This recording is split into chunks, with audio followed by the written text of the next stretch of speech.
হে everyone, কেমন আছো সবাই? আশা করি খুব ভালো আছো। আমিও ভালো আছি। আর সকাল থেকে প্রচণ্ড হারে বৃষ্টি হচ্ছে। আর সকালে বৃষ্টি আর গরম গরম আলু ভাজা আর রুটি।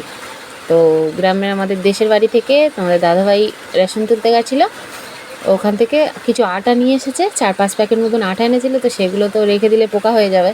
তো ওগুলোকেই বাড়িতে রুটি বানিয়ে বানিয়ে খেয়ে নিচ্ছি। আর দেখো, সারা দিন রাত 24 ঘন্টা বৃষ্টি হচ্ছে, ঘর থেকে বাইরে বেরোনো যাচ্ছে না। আর সমস্ত জিনিসপত্র স্যাঁত স্যাঁত করছে। আর এখানে আমি অর্ধেকটা রুটি বানিয়ে নিয়েছি আর অর্ধেকটা বাকি আছে। কারণ তোমাদের দাদাভাই এক জায়গায় বেরোবে বলে আমি একটু কিছুটা রুটি বানিয়ে নিয়েছিলাম, বললো চিনি দিয়ে খেয়ে আমি বেরিয়ে যাব।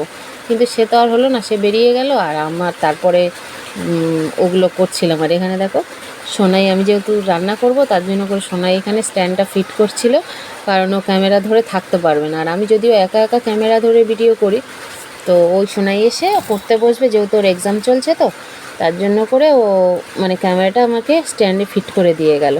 আর আমি ফিট করতে পারি না ক্যামেরাটা, অসুবিধা হয়, পড়ে যায় যেন। তো যাই হোক, ওদিকে কিছুটা রুটি করে নিয়েছি অর্ধেক আঠা মেখে, আর অর্ধেক আঠাটা ছিল এই এখন করে নিচ্ছি। আর এটা দেখো, আমাদের গ্যাসের স্ল্যাবের ওপর এক্সট্রা একটা পাথর আমি আটকে দিয়েছি, দিয়ে এখানে রুটি বেলছি। কারণ গ্যাসের স্ল্যাবটা অনেকটা সরু, তার মধ্যে গ্যাস ট্যাস আছে, তো রুটি বেলা যায় না।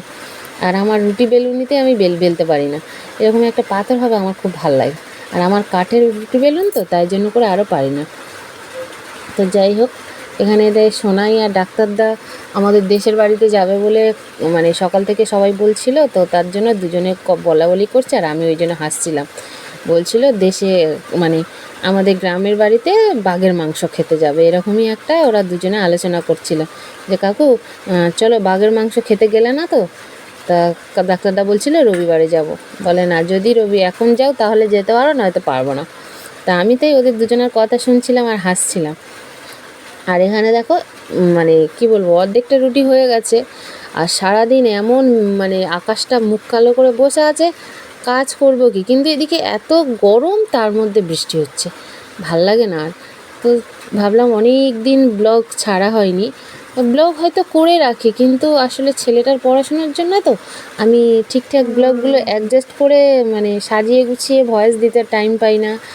আর সংসারের কাজ থাকে। যার ঘরে ছোট বাচ্চা আছে বা পড়াশুনো শিখছে, যাদের ঘরের বাচ্চা, তারা একমাত্র সেই মারা বুঝতে পারবে। তো চলো, রুটি সব বেলা হয়ে গেছে। আগে রুটিগুলো বেলে আর সব একটা কাপড়ের উপর ফেলে নিয়েছি, তারপরে রুটিগুলো এবারে সেঁকে নেব। আর আলু ভাজাটা এখানটা নুন হলুদ মাখিয়ে রেখে দিয়েছি, তাহলে কী হয়, ভাজার সুবিধা হয়, তাহলে আর কড়াতে লেগে যায় না। আমার আবার আলু কেটে সাথে সাথে ভাজলে কড়াতে লেগে যায় বড্ড। তো ওর জন্য করে আমি কি করি, নুন হলুদ মাখিয়ে রেখে দিই। আর এই কটা রুটি ভেজে নিলেই হয়ে যাবে। আবার দুপুরে রান্না আছে। তোমাদের দাদাভাইকে বলেছি আসার সময় যেখানে গেছে সেখান থেকে ফেরার সময় বাজার থেকে একটু চিংড়ি আনতে, কারণ একটা কচু আছে, কচুটা দিয়ে রান্না করব। তোমরা কজনে চেনো জানি না। তো ভোট কচু বলে একটা কচু আছে, একটা নিয়ে এসেছিলো সেই এখন থেকে 10 দিন আগে। তো সেই কচুটা আছে, অর্ধেকটা মনে হয় পচে গেছে, আর অর্ধেকটা ভালো আছে, ওটুকু দিয়েই করে নেব।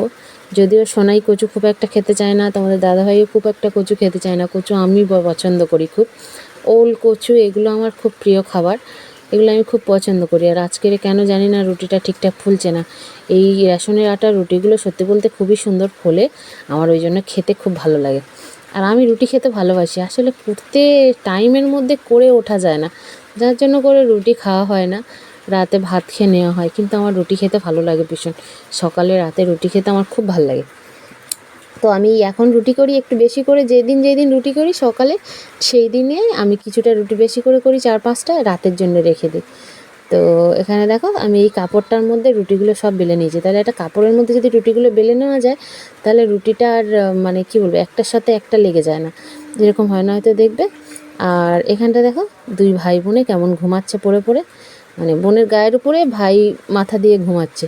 মানে পৃথিবীর মনে হয় সবথেকে দেখলে মনে হবে যে হাসি খুশি, মানে ভাই বোনের মিল এখানে পাবে, কিন্তু না, এই দুজনের মধ্যে সবথেকে বেশি শয়তানি, মারামারি, পেটাপিটি, এদেরকে সামলাতে সারাদিনে আমার মানে মাথা খারাপ হয়ে যায়।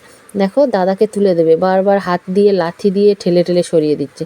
তুমি আমাকে ধরে ধরে মারবে, মানে ও এর জন্যেই সোনাইকে মানে তুলে দিচ্ছে যে তুমি আমাকে সারাক্ষণ লাঠি দিয়ে পেটাও, আর তুমি আমাকে এখন কোলের মধ্যে ঘুমাতে এসেছো, কারণ এই জন্যে।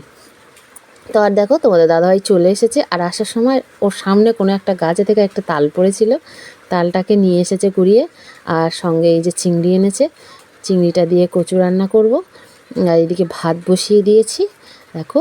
তার এখানে দেখো ফ্রিজ পুরো ফাঁকা, কিছু নেই। আর এই যে পেয়ারাগুলো দেখছো, এগুলো সেই দিনে মল্লিকপুরে গেছিলো, গিয়ে 2 টাকা করে পিস এনেছে, বড় বড় পেয়ারা, কিন্তু 2 টাকা পিস, জানি না কেন এত কম দাম। আসলে বর্ষার সময় পেয়ারাটা বেশি হয় তো, তার জন্য করে মনে হয় এত দাম কম নেয়। আর একটা সময় দেখবে আমরা পেয়ারা মনে হয় 70-80 টাকা কিলো কিনে খাই। আর এই দেখো আমি শ্রাবণ মাসে কাঁচের চুড়ি পরেছি সবুজ। আর এই দেখুন এই সবজিগুলো না ফ্রিজে পড়ে পড়ে শুকাচ্ছে, এগুলোকে ভাবছি আজকের একটা কিছু করব। ওই যে চিংড়ি এনেছে, ওখান থেকে একটু চিংড়ি নিয়ে আর একটু কিছু করবো। আর এই তালের টালটা দেখছো, এই তালটা সন্ধ্যেবেলা একটু বড়া বানাবো, বানিয়ে আমার তো গোপাল নেই, আমার শাশুড়ির বাড়িতে গোপাল আছে, ওনার বাড়িতে একটু দিয়ে আসবো। যদি আজকে পারি করব, নয়তো যেই দিনে করব সেই দিনে ওনার বাড়িতে গোপালকে একটু দিয়ে আসবো। কারণ মানে বছরের প্রথম তাল তো, ওর জন্য করে আমাদের সামনে যেহেতু এসেছে। আর এখানে দেখো ভাত ফুটে গেছে, আর ওদিকে মাছ বের করে নিয়েছি। আগের দিনে অনেকটা মাছ এনেছিল, যার জন্য করে এইটুকু আছে, এইটুকুই রান্না করে নেবো। আর দেখো এত বৃষ্টি হচ্ছে, তার মধ্যে আমি এইগুলো কেচে মানে মেলে দিয়েছি। আজ একটু হালকা বৃষ্টিটা ধরে গেছে, আমি ঘরে যা ছিল সব টেনে বাইরে বের করে দিয়েছি, বলি যতটুকু হাওয়া খেয়ে একটু শুকাতে পারি। ছোট্ট ঘর তো, একটাই ঘর ছোট, আর তার মধ্যে সোনাই পড়ে, তার মধ্যে স্যারেরা আসে, রাখা যায় না, ভীষণ ঘরে একটা ভ্যাপসা ভ্যাপসা গন্ধ বেরোয়। যতই ঘরে রুম ফ্রেশনার মারি না কেন, কিন্তু প্রচণ্ড গন্ধ বেরোয়। আর এখানে দেখো আমি কচু নিয়ে চলে এসেছি, এই কচুটা দেখো অর্ধেকটা পচে গেছে আর অর্ধেকটা আছে। ভাবছি পুরোটা করব নাকি, আবার ভাবলাম রেখে দিলে পচে যাবে, পুরোটাই করে নিই, দেখি আবার গালে ধরে নাকি। আবার তো অনেক দিন যেহেতু বর্ষাকালের কচু। আর এখানে দেখো তোমাদের দাদাভাই গাড়িটা কোথাও একটা নিয়ে গেছিলো আগের দিনে, তো কাদা লেগে গেছে, সেটাকে ধুচ্ছে। আর আমি এখানটায় কচুটা ভাবছি অর্ধেক পচে গেছে ফেলে দিলাম, আর অর্ধেকটা কেটে নিলাম, তাও ভিতরটা কালো ছিল। তো কচুটা যখন রান্না করেছিলাম পুরো গলে গেছিলো, ভালো লাগছিলো, কিন্তু গালে ধরেনি, কিন্তু রাতের দিকে আবার গালে ধরছিল। আর এই দেখো আমার মহারানী চলে এসেছে, শয়তান মেয়ে। আর এখানে দেখো কচুটাকে আগে আমি লবণ মাখিয়ে ধুয়ে নিয়ে এসেছি কলে থেকে, আবার এখানটা গরম জল দিয়েছি, দিয়ে তার মধ্যে লবণ ফেলে দিয়েছি, দিয়ে মানে কত কিছু প্রসেসিংয়ে রান্না হচ্ছে। আবার গরম জল দিয়ে জলটা ফুটে উঠবে, তারপরে কচুটা দিয়ে সিদ্ধ করবো, নয়তো যদি গালে ধরে, বর্ষাকালের কচু তো বলা যায় না। এত সুন্দর চিংড়ি দিয়ে রান্না করবো, আর তখন খেতে পারবো না, বুঝলেন তো। আর এখানটা দেখো এই যে কচুটা, আর এখানে আমার কচু সব, ওদিকে কচু সিদ্ধ হচ্ছে, আর এখানটায় আমি মাছ ভাজা বসিয়ে দিয়েছি।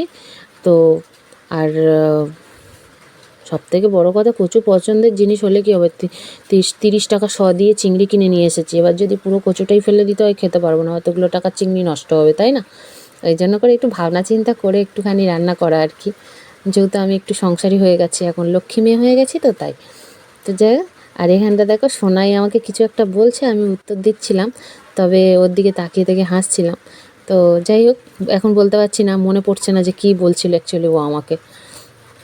তো অনেক দিন ব্লগ ছাড়িনি, কারণ এই যে বলে না, মানে ছেলে এখন তো 10-এ পড়ছে, আর ওর পিছনে একটু সময় দিতে গেলে এদিকটাতে একটু কিছু স্যাক্রিফাইস করতেই হয়। তো যার জন্য একটুখানি ভাবলাম না থাক, এখন এগুলো রেখে দিই, ছেলেটার আগে পরীক্ষাগুলো হয়ে যাক, তারপর এই সময়টাতে ইম্পর্টেন্ট বেশি মাকে পাশে থাকার।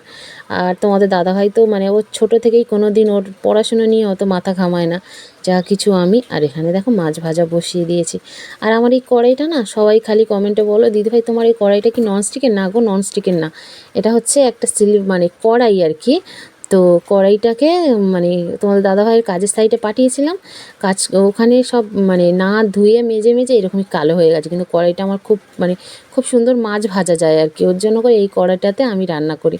ভাবি কড়াইটা চেঞ্জ করবো, কিন্তু পারি না, কড়াইটার পুরো একটা আলাদা মায়া পড়ে গেছে। তো যাই হোক, এই কড়াইটাতে খুব সুন্দর মাছ ওঠে, দেখবে যাদের বাড়িতে এরকম কালো কড়াই আছে না, সেই কড়াইতে মাছ ভাজবে, খুব সুন্দর মাছ ওঠে, আমার তো ভীষণ ভালো লাগে, যার জন্য এই কড়াইটা আমি ছাড়তে পারছি না। আমার কিন্তু 5-6টা কড়াই, তাও এই কড়াইটা জানি না কেন আমার ছাড়তে ইচ্ছে করে না। তো অনেক দিন ব্লগ দিইনি, তো আজকের থেকে ভাবছি ব্লগটা রানিং করব। আর 4-5 দিন ধরে তো ভীষণ বৃষ্টি হচ্ছে। আর এই দেখো এখানটা যত সবজি ছিল ফ্রিজের মধ্যে সব বের করে নিয়েছি, কচুর জন্য যা চিংড়ি এনেছে ওখান থেকে কিছুটা চিংড়ি সরিয়ে এইখানে চচ্চড়ি করব। জানি না, উচ্ছে আছে উচ্ছে দুটো ভাবছি কি। তো সবজিগুলো এখানে কেটে নিচ্ছি, অনেক দিন ব্লগ চাইনি, ব্লগটা যদি তোমাদের ভালো লাগে লাইক কমেন্ট শেয়ার করো, আর সবাই অনেক ভালো থেকো বর্ষার সময়। সবাই টাটা, বাই বাই।